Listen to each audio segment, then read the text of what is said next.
On est au début de l'année 2012, donc traditionnellement c'est le moment où l'on souhaite la bonne année à ses proches, et en qualité de secrétaire général de la CGTM, j'en profite de ce début de l'année 2012 pour souhaiter une bonne année à tous les travailleurs, aux adhérents, à tous ceux qui visitent le site de la CGTM. Une bonne année pour nous, c'est surtout une année où nous serons au combat, parce que nous observons bien que l'année 2011 s'est terminée avec beaucoup de difficultés, et l'année 2012 commence aussi avec beaucoup de difficultés, avec des attaques, avec des hausses en cascade, avec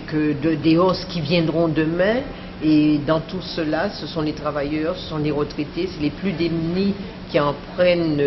pour leur poche. Et parallèlement, à côté de cela, le gouvernement continue à donner de l'argent à ceux qui en ont déjà, c'est-à-dire à nos exploiteurs, aux profiteurs, à ceux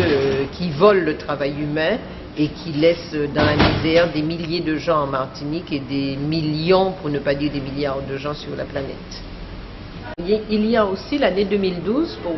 pour les travailleurs, et plus particulièrement les travailleurs adhérents à la CGTM. C'est une année particulière puisque nous ferons le 13e congrès de la CGTM. C'est l'occasion pour tous les CGTistes de faire le bilan des activités, actions et luttes qui se sont menées entre le 12e et le 13e. Ce 13e congrès aura lieu les 23 et 24 mars prochains. Ce sera l'occasion des bilans, mais ce sera aussi l'occasion de renouveler les membres dirigeants de la Confédération, les membres dirigeants au niveau du bureau confédéral, au niveau de la commission de contrôle financier, mais aussi au niveau de la commission exécutive confédérale. Donc, dans les prémices du congrès,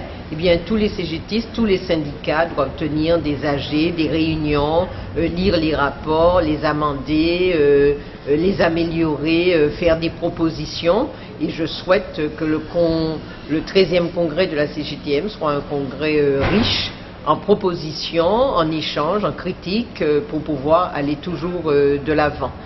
Les luttes que nous aurons à mener porteront inévitablement sur l'emploi, sur la titularisation, sur la lutte contre la précarité, sur la lutte pour maintenir nos revenus et les revenus de ceux qui travaillent, comme de ceux qui sont à la retraite, comme des jeunes, comme de ceux qui sont au chômage, sont en train de diminuer puisque nous sommes attaqués de toutes parts au niveau de ces revenus. Donc inévitablement, en 2012,